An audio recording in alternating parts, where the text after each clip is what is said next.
Hello दोस्तों, आज हम बात करेंगे एंडोक्राइन सिस्टम के बारे में। तो चलिए बिना किसी देरी के स्टार्ट करते हैं। उससे पहले मैं आपको बता दूं कि इसमें आपको हैंड रिटन नोट्स मिलेंगे, फुल एक्सप्लेनेशन है। एक बार ये वीडियो देखिएगा, अगर आपको पसंद आए तो एक लाइक और सब्सक्राइब करके जरूर जाना। मेरा नाम है जय, आप देख रहे हैं परीक्षा द्वार यूट्यूब चैनल। बिना किसी देरी के वीडियो स्टार्ट करते हैं। उससे पहले मैं आपको बता दूं कि इससे पहले हमने छोटी सी जानकारी ली थी हमने कोशिका के बारे में पढ़ा था। तो पहले हम उसका रिवीजन कर लेते हैं और उसके बाद में हम आगे पढ़ेंगे ताकि आपको अच्छे से समझ में आए। तो बढ़ते हैं आगे। तो सबसे पहले हमने कोशिका के बारे में पढ़ा था, कोशिका क्या होती है और हमारे शरीर का निर्माण कैसे होता है। तो हमारे शरीर का निर्माण सेल से होता है। अब एक सेल से नहीं होता है, हमारे शरीर का निर्माण बहुत सारी सेल से होता है। और सेल का निर्माण कैसे होता है उसके बारे में पहले देखते हैं। तो सेल का निर्माण 3 चीजों से होता है। वो 3 चीजें कौन कौन सी हैं? कोशिका झिल्ली, केंद्रक और कोशिका द्रव। इन तीनों से हमारे शरीर का निर्माण होता है। तो बढ़ते हैं। बहुत सारी कोशिकाएं मिलकर ऊतक का निर्माण करती है और बहुत सारे ऊतक मिलके अंग का निर्माण करते हैं और बहुत सारे अंग मिलके शरीर का निर्माण करते हैं। ये आपको समझ नहीं आया हो तो हमारे पहले वाला वीडियो जरूर देखें, तभी आपको समझ में आएगा। उसमें अच्छे से एक्सप्लेन किया हूं मैं। बढ़ते हैं आगे। सेल कितने प्रकार की होती है? सेल 2 प्रकार की होती है, स्रावी कोशिका, अस्रावी कोशिका। तो स्रावी कोशिका जो स्रावी पदार्थ बनाती है उसको हम स्रावी कोशिका कहते हैं। जो स्रावी पदार्थ नहीं बनाती है उसे हम अस्रावी कोशिका कहते हैं। बढ़ते हैं आगे। अब हम बात करते हैं ऊतक के बारे में। ऊतक कितने प्रकार के होते हैं? ऊतक 2 प्रकार के होते हैं, स्रावी ऊतक, अस्रावी ऊतक। स्रावी ऊतक उसे कहते हैं जिनमें स्रावी पदार्थ पाया जाता है और जिनमें स्रावी पदार्थ नहीं पाया जाता उसे हम अस्रावी ऊतक कहते हैं।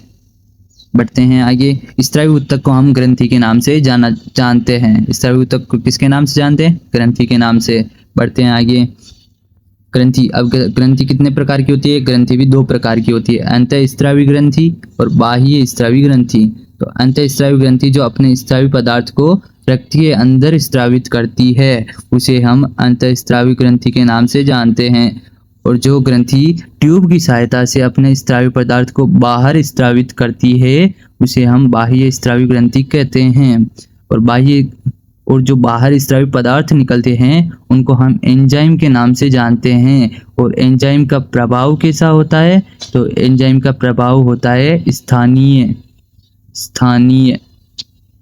स्थानीय प्रभाव होता है।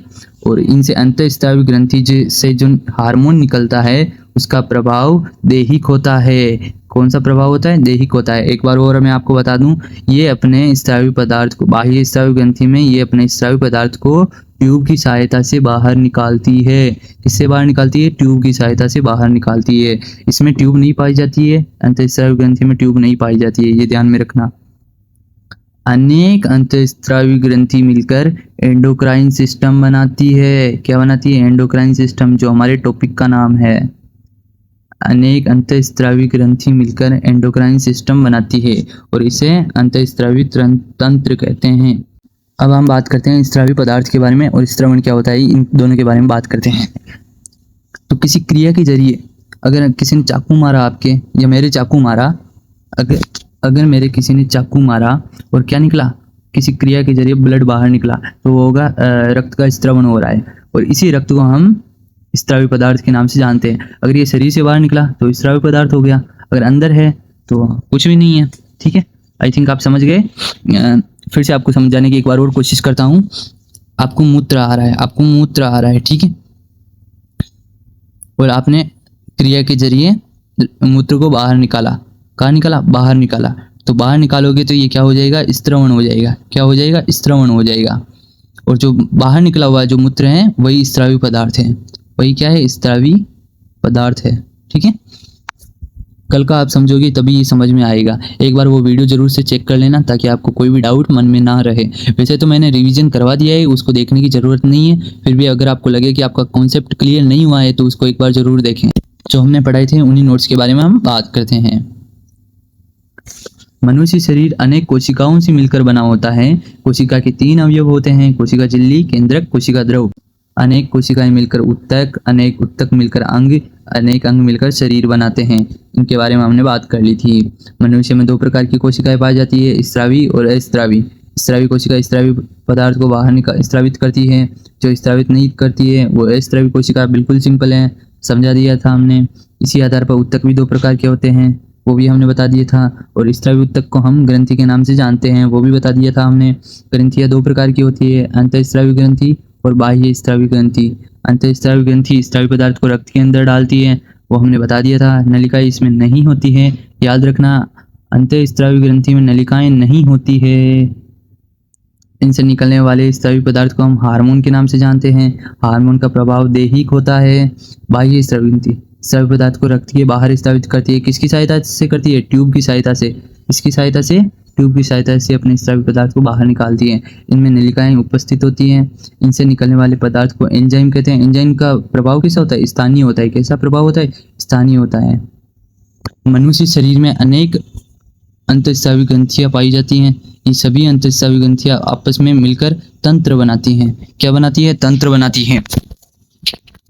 ये आपको समझ में नहीं आया तो आगे बढ़ते हैं। चलिए, आपके लिए बिल्कुल सिंपल लाइनों में, सभी अंतःस्रावी ग्रंथि मिलकर अंतःस्रावी तंत्र बनाती है। ठीक है, मनुष्य शरीर में पाए जाने वाली अंतःस्रावी ग्रंथियां। अब अंतःस्रावी तंत्र के बारे में हम तो बात कर ली थी, अब हम बात करेंगे ग्रंथियां कौन कौन सी है।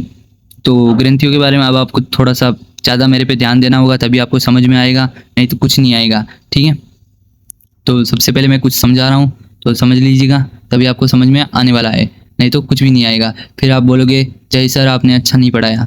तो पहले बात करते हैं अपन, ये मान लो आप अपना ब्रेन मान लो, ये क्या मान लो आप अपना ब्रेन मान लो। ये जो इसके ऊपर में जो पाया जाता है, बिल्कुल खोपड़े के ऊपर में, उसको हम पीनियल ग्रंथि के नाम से जानते हैं। ठीक है, किसके नाम से जानते हैं? पीनियल ग्रंथि के नाम से। और जो हमारे ब्रेन का जो निचला भाग है, मतलब ये मिड वाला भाग है, इसे हम हाइपोथैलेमस के नाम से जानते हैं। किसके नाम से जानते हैं? हाइपोथैलेमस के नाम से जानते हैं। और इसमें जो पाई जाने वाली जो ग्रंथि है, इसके अंदर जो पाई जाने वाली जो ग्रंथि है, उसको हम पीयूष ग्रंथि के नाम से जानते हैं। ये क्या होते हैं, इनके बारे में हम बाद में बात करेंगे, लेकिन अभी मैं समझा रहा हूँ तो आप समझ लो, समझना आपके लिए अच्छा होगा। तो इसके जो अंदर पाई जाती है वो होती है पीयूष ग्रंथि पाई जाती है, जिसको हम हाँ, पीयूष ग्रंथि के नाम से जानते हैं। अब हम बात करते हैं, थोड़ा सा सिर से हम नीचे उतरते हैं, तो अब हमारे यहाँ पे आ जाती है गर्दन। क्या आती है दोस्तों? गर्दन आ जाती है। उससे आगे बढ़ते हैं तो हमारे, और इस गर्दन में आपको ये टी जैसा आपको कुछ दिखाई दे रहा होगा। एक सेकंड में आपको दिखाता हूँ। ये टी जैसा आपको जो दिखाई दे रहा है, उसको हम थायराइड ग्लैंड के नाम से जानते हैं। किसके नाम से जानते हैं? थायराइड ग्लैंड के नाम से। इस पूरे टी को हम थायराइड ग्लैंड के नाम से जानते हैं। ये आपको ये चार दिख रहे होंगे, ये चार आपको ग्रंथियां दिख रही होगी। इन चारों को पैराथायराइड ग्रंथि कहते हैं। क्या कहते हैं इनको? पैराथायराइड ग्रंथि कहते हैं। इन चारों को हम पैराथायराइड ग्रंथि के नाम से जानते हैं। ये हमारे गले में पाई जाता है, गले में पाई जाती हैं। ये बढ़ते हैं आगे। ये पढ़ने से पहले मैं आपको वक्ष, डायफ्राम और उदर के बारे में बता देता हूँ। क्या होता है वक्ष? वक्ष के बारे में आपको बता देता हूँ। उससे पहले एक बार आप समझ लो कि ये हमारा शरीर है। मान लो ये शरीर है, इसको हम तीन भाग में बांटेंगे। कितने भाग में बांटेंगे? तीन भाग में। तीन भाग में बांटा। जो अब ये मिड वाला जो भाग है, उसको हम डायफ्राम के नाम से जानते हैं। किसके नाम से जानते हैं? डायफ्राम के नाम से जानते हैं।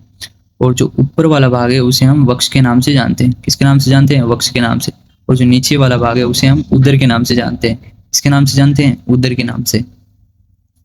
तो अब हम थोड़ा सा आपको ध्यान देना होगा मेरी बात पे, तभी आपको समझ में आएगा।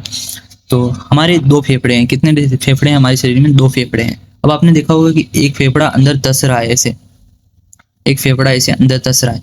उसका कारण ये है कि ये हमारे बीच में जो दोनों फेफड़ों के नीचे में, वक्ष के ऊपर और दोनों फेफड़ों के कोने में, ये हमारे, ये क्या है? हार्ट है। क्या है दोस्तों? हार्ट है, दिल है। ये दिल थोड़ा सा धंस रहा है, उसकी वजह से ये फेफड़ा थोड़ा सा अंदर धंसा हुआ है।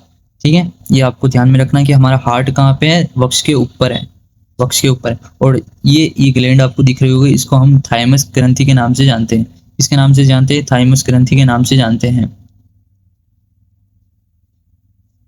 थाइमस ग्रंथि के नाम से इसको जानते हैं। और ये दोनों फेफड़ों के बीच में, ये बात आपको ध्यान में रखनी है। थाइमस ग्रंथि कहाँ पे है? वक्ष के ऊपर। वक्ष के ऊपर दोनों फेफड़ों के बीच में थाइमस ग्रंथि है। वक्ष के ऊपर दोनों फेफड़ों के बीच में हमारी थाइमस ग्रंथि है। बढ़ते हैं आगे। अब हमारे 6 नंबर पे है एड्रिनल ग्रंथि। 6 नंबर पे क्या है, एड्रिनल ग्रंथि, अधिवृक्क ग्रंथि, एड्रिनल। एड्रिनल किसे कहते हैं, चलिए बात करते हैं। उससे पहले हम बात करते हैं वृक्क के बारे में। वृक्क क्या होता है, वृक्क के बारे में आपको पता होगा कि ये क्या है, हमारी किडनी है। किडनी को हम वृक्क के नाम से जानते हैं। किडनी को किसके नाम से जानते हैं, वृक्क के नाम से। और जो ये इसके ऊपर है ना, ये वृक्क के ऊपर है हमारे, ये क्या है, ये रीनल है। क्या है दोस्तों, ये है रीनल। तो रीनल यहाँ पे क्या हो गया, रीनल यहाँ पे एड हो गया। क्या हो गया दोस्तों, एड हो गया। इसीलिए इसको एड्रिनल के नाम से जानते हैं। और एड को हिंदी में क्या कहते हैं, अधिक कहते हैं। क्या कहते हैं दोस्तों, अधिक कहते हैं। तो इसलिए अधिवृक्क ग्रंथि कहलाती है, ये ऊपर वाला भाग, इसलिए यह अधिवृक्क ग्रंथि कहलाती है। अब हम बात करते हैं 7 नंबर की ग्रंथि के बारे में, जो कहाँ पे, उदर के जस्ट नीचे है। उदर के नीचे कौन सी ग्रंथि है, तो अग्नाशय ग्रंथि है। ये मोस्ट इंपोर्टेंट ग्रंथि है। ये अग्नाशय एक्सोक्राइन और एंडोक्राइन दोनों है। अंतःस्रावी बाह्यस्रावी ग्रंथि है, इसलिए इसको मिक्सड ग्लैंड के नाम से भी जाना जाता है। डिटेल में हम बाद में पढ़ेंगे, अभी बस इतना से ध्यान में रखना कि ये 7 नंबर की ग्लैंड जो है हमारे शरीर में, ये मिक्सड ग्लैंड है। कौन सी ग्लैंड है, मिक्सड ग्लैंड है, मिक्सड ग्लैंड।